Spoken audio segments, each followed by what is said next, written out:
Hello guys, this is Sushmita. Welcome to my channel. ನಾವು new ಇಯರಿಗೆ ಹೋಗಿದ್ದು ಪ್ಲೇಸ್ ಈ ಸರಿ ಇಶಾ ಫೌಂಡೇಶನ್ ಕೊಯಮತ್ತೂರ್ಗೆ. ಬೆಂಗಳೂರಿಂದ ಡೈರೆಕ್ಟು ಟ್ರೈನ್ ಬುಕ್ ಮಾಡಿ ಕೊಯಮತ್ತೂರ್ಗೆ ಹೋಗಿ ಅಲ್ಲಿಂದ ಮತ್ತೆ ಇನ್ನೊಂದು ಬಸ್ ತೊಗೊಂಡು ಇಶಾ ಫೌಂಡೇಶನ್ಗೆ ಹೋದ್ವಿ. The view was so good. But new year ಇದರಿಂದ ಆಬ್ವಿಯಸ್ಲಿ ತುಂಬಾ ಜನ ಇದ್ದರು ಅವತ್ತು. ಬಟ್ ಎನಿಹೌ ಅದೊಂದು ಇತ್ತು ಮೈಂಡಲ್ಲಿ, ಬಕೆಟ್ ಲಿಸ್ಟ್ ಥರ ಎಲ್ಲ ಹೋಗಬೇಕು ಇಶಾ ಫೌಂಡೇಶನ್ಗೆ ಅಂತ. ಸೊ ಅದು ಒಳ್ಳೆ ದಿನವೇ ಹೋದ್ವಿ ಅನಿಸುತ್ತೆ. ಅಲ್ಲಿಂದ ನೀವೊಂದು 200 ಮೀಟರ್ಸ್ ನಡ್ಕೊಂಡು ಹೋದರೆ ಇಲ್ಲಿದ್ದಾರೆ ನೋಡಿ ನಮ್ಮ ದೇವರು. ಸೊ ಆದಿಯೋಗಿ ಸ್ಟ್ಯಾಚ್ಯೂ ನನ್ನ ಒನ್ ಆಫ್ ದ ಫೇವ್ರೆಟ್ ಜಾಗ ಅಂತಲೇ ಹೇಳ್ಬೋದು. That vibration is so real ಅನಿಸ್ತು ನನಗೆ. ದೇವ್ರನ್ನ ನೋಡ್ತಾ ಇದ್ರೆ ನೋಡ್ತಾನೇ ಇರಬೇಕು ಅಂತ ಅನ್ನಿಸ್ತಾ ಇತ್ತು. ಅಷ್ಟು ಮನಸ್ಸಿಗೆ ಸಮಾಧಾನ ಅಂತ ಅನ್ನಿಸ್ತಾ ಇತ್ತು. ಬಟ್ ಆಬ್ವಿಯಸ್ಲಿ ಜನ ಇದ್ರಿಂದ ತುಂಬ ಅದು ಎಂಜಾಯ್ ಮಾಡೋಕ್ಕಾಗಲಿಲ್ಲ. ಬಟ್ ಮಧ್ಯದಲ್ಲಿ ರೀಲ್ಸ್ ಎಲ್ಲ ಮಾಡ್ಕೊಂಡು ಹೆಂಗೋ ಬಂದ್ವಿ. ಆ್ಯಂಡ್ ನೀವು ಇದನ್ನು ನೋಡ್ತಾ ಇದ್ದೀರಲ್ಲ, ಜಸ್ಟ್ 20 ರೂಪೀಸ್ ಪೇ ಮಾಡಿದ್ರೆ ಅವ್ರು ನಿಮಗೆ ಕೊಡ್ತಾರೆ. ಆ್ಯಂಡ್ ಈ ಥರ ನಾವು ದೇವರಿಗೆ ಅದನ್ನು ಸಮರ್ಪಣೆ ಮಾಡಿ ಭಕ್ತಿಯಿಂದ ಬೇಡ್ಕೋಬೇಕು.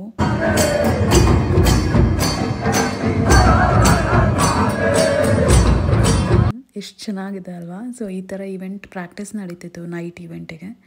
ಸೊ ಅಲ್ಲಿಂದ ನಾವು ಮುಗಿಸಿ ದೇವ್ರನ್ನ ದರ್ಶನ ಮಾಡಿ ಟೀ ಕುಡಿಯೋಕ್ಕೆ ಬಂದ್ವಿ. ಆ್ಯಂಡ್ ಎದುರುಗಡೆ ನೀವು ಏನು ಎಂಟ್ರೆನ್ಸ್ ಇದೆ ಆದಿಯೋಗಿ ಸ್ಟ್ಯಾಚ್ಯೂಗೆ ಎದುರುಗಡೆ ಇನ್ನೊಂದು ಪ್ಲೇಸ್ ಇದೆ, ಅದು ಎಕ್ಸಾಕ್ಟ್ಲಿ ಯೋಗ ಸೆಂಟರ್.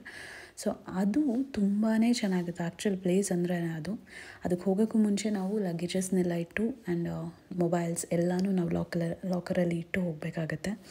ಸೊ ಅಲ್ಲಿಂದ ಹೊರಟು ನಾವು ಒಳಗೆ ಹೋದ್ವಿ. ನೀವು ನೆಕ್ಸ್ಟ್ ಏನು ನೋಡ್ತಿದ್ದೀರಾ ಅದು ಒಂದು ಚಂದ್ರಕೊಂಡ ಅಂತ. ಅಲ್ಲಿ ಸ್ನಾನ ಮಾಡಿ ಹುಡುಗರು ಮಾತ್ರ. ಸೊ ಅಲ್ಲಿಂದ ಹೋಗ್ಬೋದು.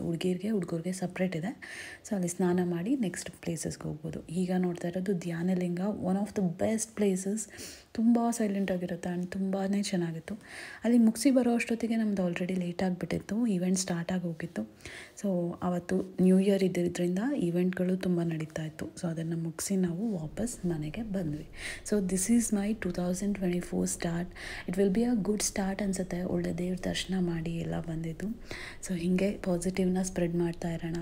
ಖುಷಿಯಾಗಿರಿ, ಏನೇ ಬಂದ್ರೂ ಅಕ್ಸೆಪ್ಟ್ ಮಾಡ್ಕೊಳ್ಳಿ. ಸೊ ಅಂತ ಹೇಳಿ. And that's it for today. Thank you so much for watching. Thank you. Bye-bye.